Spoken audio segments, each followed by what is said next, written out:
Bienvenue sur RJ News. Aujourd'hui, nous allons discuter du top 10 des actualités IA du 7 juin 2025.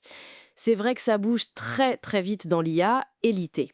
Chaque jour, on a des nouveautés, des capacités incroyables qui apparaissent, mais ça soulève aussi pas mal de questions, non? Sur notre avenir. C'est dur de tout suivre. Ah oui, absolument. Et ce début juin 2025, c'est un bon exemple de ça. On voit l'IA générative qui s'intègre vraiment partout dans les entreprises, mais en même temps, il y a une vraie prise de conscience, je trouve, sur les impacts sociaux, éthiques et même matériels, quoi. C'est ça, donc notre mission aujourd'hui, c'est un peu de débroussailler tout ça, extraire l'essentiel des news importantes de ce 7 juin pour essayer de comprendre ce qui se passe vraiment.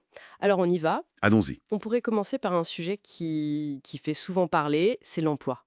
Apparemment, Anthropic, un des grands noms de l'IA, tire la sonnette d'alarme. Ça a l'air sérieux, hein? Oui, très sérieux même. Euh, des chercheurs d'Anthropic, et ça inclut le PDG, attention, ils parlent d'une possible décennie terrible. Carrément, Une décennie terrible. oui. Ils anticipent en fait un remplacement assez massif des emplois de bureau, les fameux cols blancs, et ça d'ici 2 à 5 ans seulement. 2 à 5 ans. C'est ça. Le chiffre qui circule, c'est jusqu'à 50% des postes de premier échelon qui pourraient être menacés. C'est c'est une prévision interne, mais ça interpelle vraiment sur la vitesse à laquelle ça pourrait aller. 50% en si peu de temps. Oui, c'est vertigineux comme perspective. Et pendant qu'on parle d'emploi, il y a aussi des questions sur nos données personnelles qui montent avec OpenAI, c'est ça? Exactement. Et là, la tension monte encore d'un cran. Il y a cette affaire avec le New York Times, le procès. Et suite à ça, une décision de justice qui oblige OpenAI à conserver, attention, tous les logs ChatGPT, Tous les logs, même ceux qu'on a supprimés. même ceux que les utilisateurs pensent avoir effacés. Donc là, on a un choc frontal entre l'obligation légale d'un côté et puis le droit à l'oubli, la vie privée de l'autre. C'est compliqué. Ah oui, là, conserver des conversations qu'on croyait privées et effacées, ça change complètement la perception de l'outil. Et OpenAI, ils réagissent comment face à ça? Ben, ça pousse leur patron, Sam Altman, à proposer une idée assez radicale. Il parle d'un privilège IA.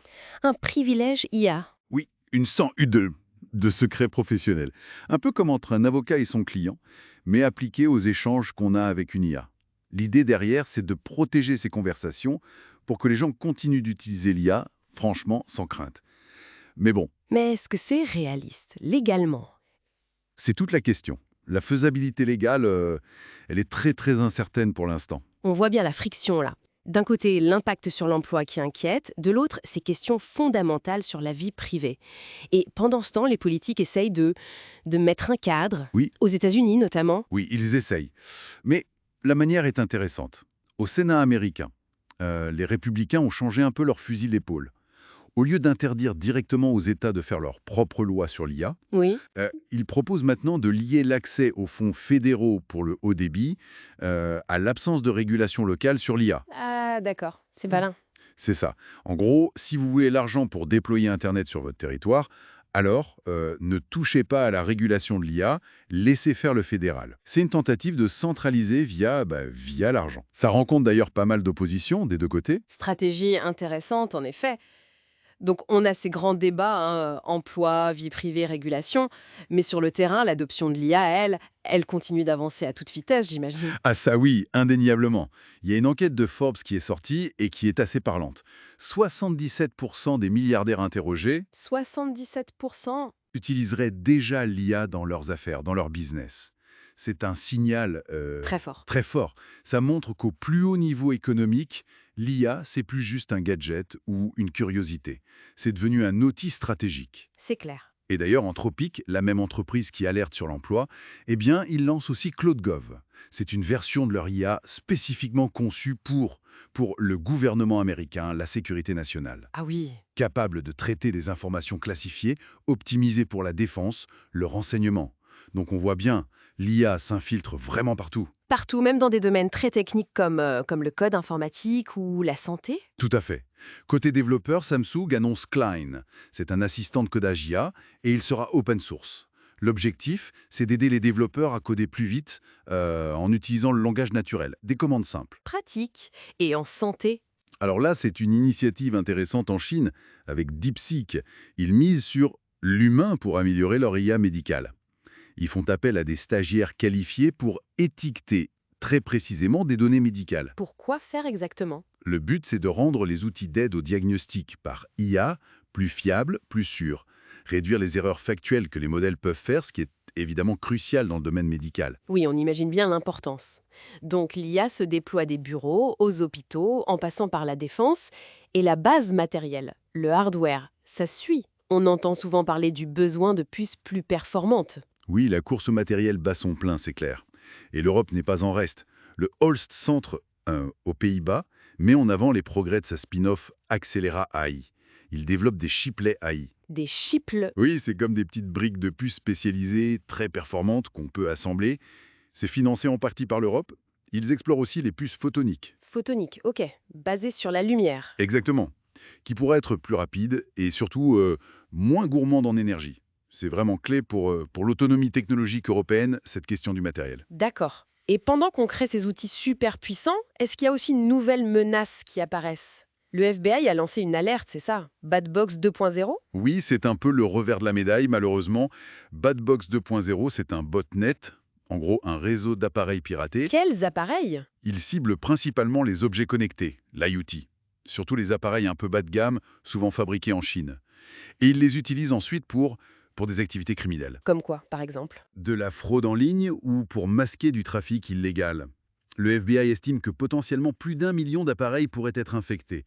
Ça montre que plus on a d'objets connectés, plus la surface d'attaque s'agrandit. C'est logique. Et inquiétant. Et pour finir sur une note plus futuriste peut-être, il y a cette histoire de peau de robot auto-réparatrice. Ça sort d'où ça? Ah oui, ça c'est assez fascinant. Ce sont des chercheurs de l'université du Nebraska, Lincoln. Ils ont mis au point une sorte de muscle artificiel, une peau pour robot. Et elle fait quoi cette peau? Elle est capable de détecter elle-même si elle est endommagée, s'il y a une déchirure par exemple, et ensuite elle peut s'auto-réparer toute seule grâce à un processus appelé électromigration, sans intervention humaine. Incroyable! C'est une avancée potentiellement énorme pour rendre les robots plus durables, plus autonomes à l'avenir. Quel tour d'horizon. C'est dense comme actualité pour une seule journée, ce 7 juin. Si on essaie de prendre un peu de recul, qu'est-ce qui ressort de tout ça globalement? J'ai l'impression qu'on voit surtout deux grandes forces qui s'opposent un peu, ou en tout cas qui coexistent. D'un côté, on a une accélération technologique qui est juste incroyable. Des IA plus performants, des puces spécialisées, des robots qui se réparent, c'est fou. Oui, Et d'autre côté, on a une prise de conscience et une inquiétude qui grandissent aussi sur les conséquences de tout ça.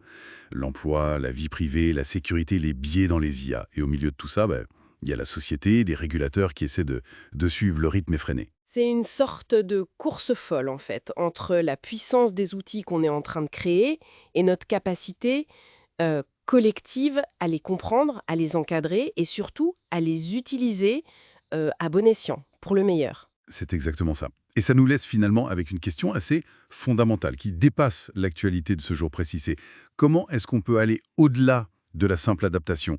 Comment est-ce qu'on peut activement orienter cette révolution de l'IA? Oui, comment faire en sorte qu'elles servent vraiment l'intérêt général? Voilà. En anticipant les risques, plutôt que de simplement les subir une fois qu'ils sont là, maximiser les bénéfices, maîtriser les risques. C'est tout l'enjeu. Une réflexion essentielle pour les mois et les années qui viennent. Merci beaucoup pour cet éclairage très complet. Merci à vous. Fin de cette exploration pour aujourd'hui.